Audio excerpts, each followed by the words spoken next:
Selamat sore, Assalamualaikum warahmatullahi wabarakatuh. Ini aku di sawah lagi teman-teman. Karena di rumah banyak noise ya, nanti banyak suara masuk, tidak takutnya mengganggu ya.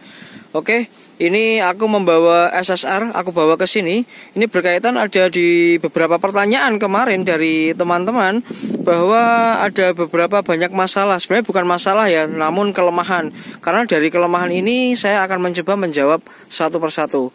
Kira-kira dari kelemahan ini solusinya apa ya gitu. Oke, sebelum masuk, nanti teman-teman yang baru bergabung di channel saya atau melihat channel saya ini, semoga teman-teman bisa mensupport saya dengan cara mensubscribe ya. Karena banyak sekali di postingan saya membahas tentang SSR, kemudian review wisata, kemudian macam-macam berkaitan dengan otomotif juga.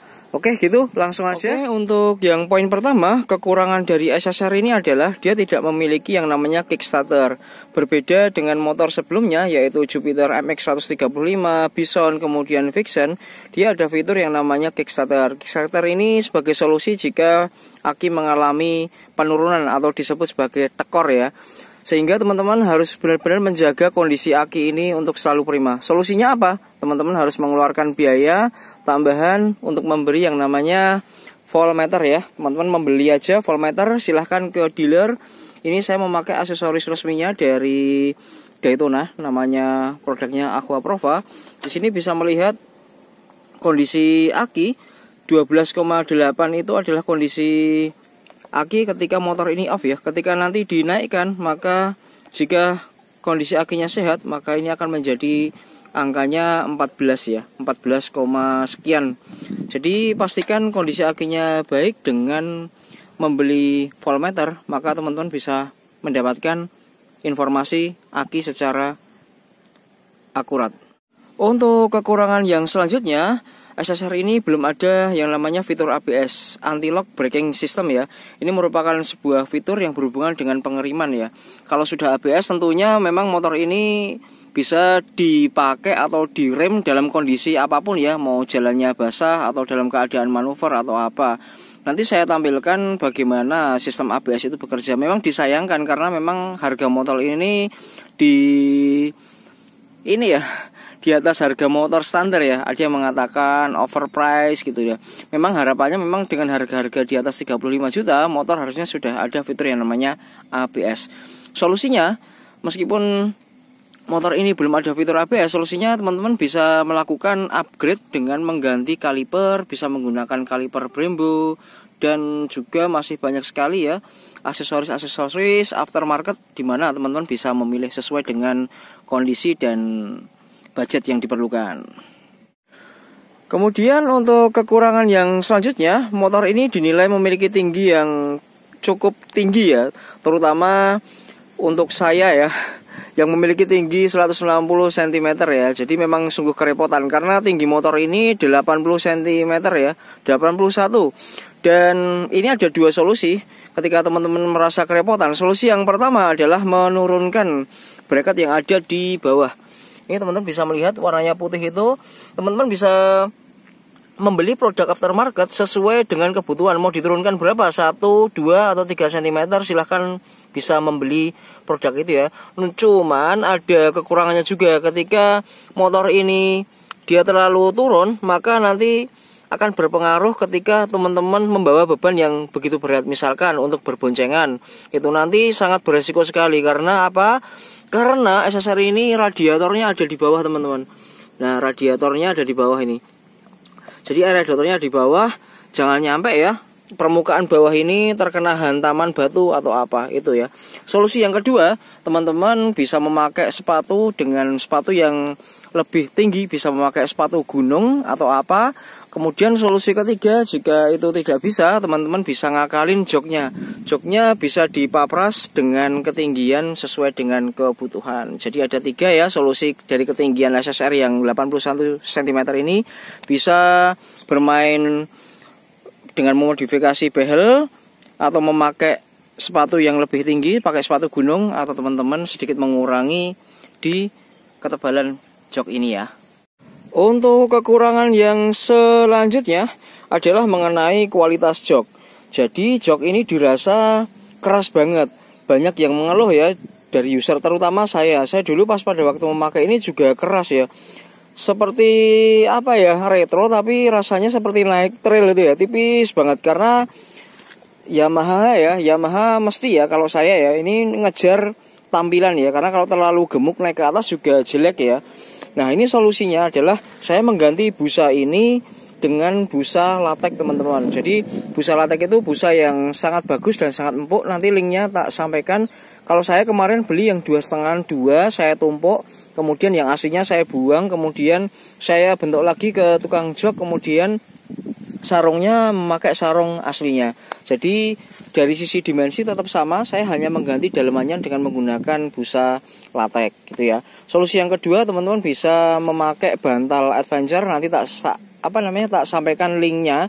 Itu bantal berbahan gel, biasanya dipakai di motor-motor besar, Harley Davidson dan apa. Cuman ya resikonya itu nanti teman-teman akan menambah tinggi jok itu. Jadi solusinya ada dua, mengganti dalamannya latex atau mengganti bantal atau menambahkan bantalan di posisi joknya.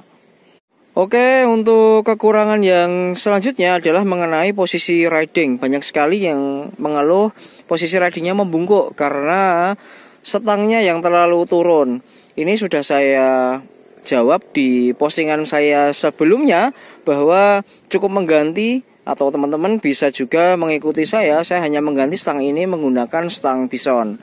Stang bison ini dia tidak perlu mengakali kabel rem, kabel kopling gitu ya, semuanya masih bisa memakai kabel bawaan. Karena apa? Bison ini posisinya adalah dia mendekati posisi riding ya. Teman-teman bisa melihat. Jadi dia menekuk ke belakang dan ke atas, semakin mendekati posisi rider.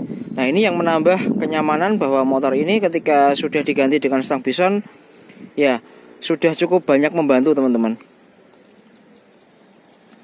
Oke, kekurangan yang selanjutnya adalah motor ini belum ada standar tengahnya. Standar tengah itu memang fungsi banget ketika teman-teman mau menyetel rantai, terus kemudian mau mencuci motor, dan juga untuk melakukan ketika teman-teman harus memarkirkan motor di beberapa kondisi tertentu di mana harus menggunakan standar tengah. Nah, teman-teman solusinya ya udah beli standar tengah aja punyanya Vixion Air, kemudian tinggal dipasang saja. Sekali lagi PNP ya. Teman-teman kalau misalkan repot tinggal ke dealer aja membeli standar punyanya Vixion dan ini langsung PNP. Satu set hanya 200.000 ya teman-teman ya. Jadi ini sekaligus teman-teman langsung bisa memasang. Karena apa? Rangka dari SSR ini sama dengan MT-15 dan juga masih sama dengan Yamaha Vixion. Jadi PNP ya. Silahkan langsung beli aja. Kekurangan yang selanjutnya yaitu SSR ini menempatkan air radiator untuk tabung yang dipakai untuk reload. Ini dia posisinya ada di bawah teman-teman, ada di bawah mesin. Nah ini melatar belakangi kenapa SSR ini dibikin tinggi ya, mungkin seperti itu. Cuman solusinya biar ini aman ya, ini sudah ada covernya kan dari Yamaha. Teman-teman bisa membeli produk aftermarketnya Yamaha. Yamaha juga sudah menjual produk aftermarketnya originalnya Yamaha berbahan plat galvanis teman-teman. Jadi dia stainless bagus banget. Teman-teman kalau misalkan ada uang lebih bisa membeli itu untuk melindungi air radiator ini dan juga menambah tampilan semakin stylish banget. Untuk kekurangan yang selanjutnya, SSR ini tidak ada behel belakangnya. Ini kemarin banyak yang komplain juga.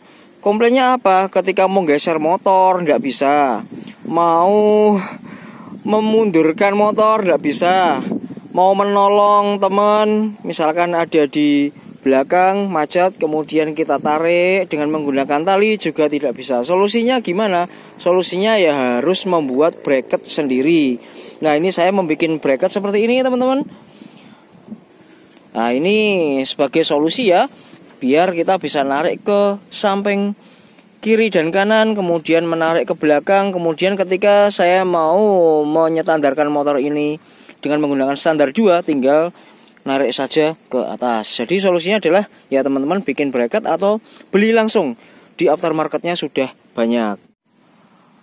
Kekurangan yang selanjutnya, sudah bannya besar ya kan, spakbornya kecil, tentu akan menimbulkan cipratan air ini lebih banyak dominan naik ke atas. Bisa terkena orang yang ada di belakang, dan yang lebih parah lagi bisa mengenai celana buat boncenger. Jadi kalau kita menggonceng ada yang gonceng, misalkan kita mengajak istri kita itu misalkan terus kemudian lagi ada genangan-genangan air, itu pasti kena teman-teman, karena bannya ini besar banget. Dan kalau bisa ini ketika berputar kencang itu cipratan itu parah teman-teman, bisa sampai sini tuh, bisa teman-teman bisa melihat itu. Ini saking parahnya ya, sampai semana-mana itu. Solusinya apa? Ya teman-teman harus membeli yang namanya mudguard ya. Nanti mudguard aku taruh di deskripsi ya. Di sana nanti pemasangannya juga cukup gampang, nanti ngikutnya baut ini, ada semacam besi gitu ke sini, terus kemudian mudguardnya di sini. Itu pasti aman banget karena dimensinya sungguh kecil dan posisi dengan bannya dia akan tipis banget ya. Jadi rongga ketika ada cipratan air dia akan teredam di situ teman-teman. Jadi nanti langsung tak kasihkan linknya aja ya, beli mudguardnya di mana. Kalau saya masih menikmati seperti ini ya, saya masih menikmati original Yamaha, karena saya dengan adanya mudguard itu memang fungsional ya. Cuman kalau saya agak sedikit mengganggu desain dari motor ini ketika dipandang dari belakang. Monggo itu sebagai alternatif jika teman-teman merasa aduh nganggo SSR ki muncrat kemana-mana gitu, sampai mana-mana, itu solusinya. Kemudian kekurangan yang selanjutnya, banyak sekali user SSR ini sangat terganggu dengan suara-suara aneh yang ada di bagian, ada yang bagian kokpit, ada yang bagian stang, kemudian ada yang di bagian lampu. Solusinya gimana? Nah ini teman-teman harus benar-benar mendengarkan, karena problem ini macam-macam. Kemarin ada juga yang ada di bagian sini, terus kemudian ada yang di bagian sini, ada yang dia nggak kencang baut-bautnya. Kalau saya ketika saya cek, mungkin masalahnya nanti sama atau gimana, monggo dicek aja. Kalau saya getaran lampu itu ada di sini teman-teman. Nah ini kencang banget kalau misalkan RPM tinggi, rek gitu bunyinya. Ternyata setelah saya analisa, ternyata antara sambungan antara ini dengan yang doff dengan yang glossy ini ada masalah. Solusinya cuma saya ganjel aja pakai karet sendal. Karet sendal jepit itu saya potong iris, kemudian saya taruh di sini, dan ini sudah aman, udah nggak getar-getar lagi, lebih kenceng. Tapi ini ya di motor saya ya. Nanti kalau di motor teman-teman silahkan dicari sendiri. Biasanya juga kemarin teman saya yang ada di Jogja juga tanya, ternyata solusinya sama. Oh iya mas, makasih mas, ternyata getarannya ada di situ. Silahkan nanti dicari sendiri ya di mana posisi getarannya. Semoga sama ya di sini ya. Oke teman-teman, gitu ya. Udah banyak sekali yang tak sampaikan tadi, ada beberapa kekurangan dari SSR ini. Kalau misalkan dari teman-teman semua ada masukan, oh mas ternyata masih ada loh kekurangan lain, sampaikan aja di kolom komentar. Nanti kalau misalkan saya bisa menjawab, nanti insya Allah pasti akan saya jawab. Harapannya dengan sudah membeli SSR ini teman-teman bisa lebih menyayangi dan juga bisa lebih menikmati dengan menggunakan SSR ini. Karena dari sedemikian banyak yang tadi kekurangan SSR ini tetap memiliki kelebihan. Salah satunya adalah masalah desain. Gak usah terlalu banyak debat bahwa memang desain SSR ini sangat good looking banget. Aku juga salah satunya suka karena itu ya. Jadi gak usah ragu yang mau bingung-bingung mencari SSR unitnya. Mas gimana ya? Ini aku mau menimbang-nimbang second. Oh ya, ini kemarin aku juga udah punya tips untuk membeli, gimana sih cara mendapatkan SSR ini biar mendapatkan, meskipun teman-teman belinya second tapi mendapatkan kualitas yang layak sesuai dengan ekspektasi. Silahkan cek aja di postingan saya sebelumnya. Oke, terima kasih teman-teman. Jangan lupa subscribe jika informasi ini bermanfaat. Wassalamualaikum warahmatullahi wabarakatuh. Sehat selalu.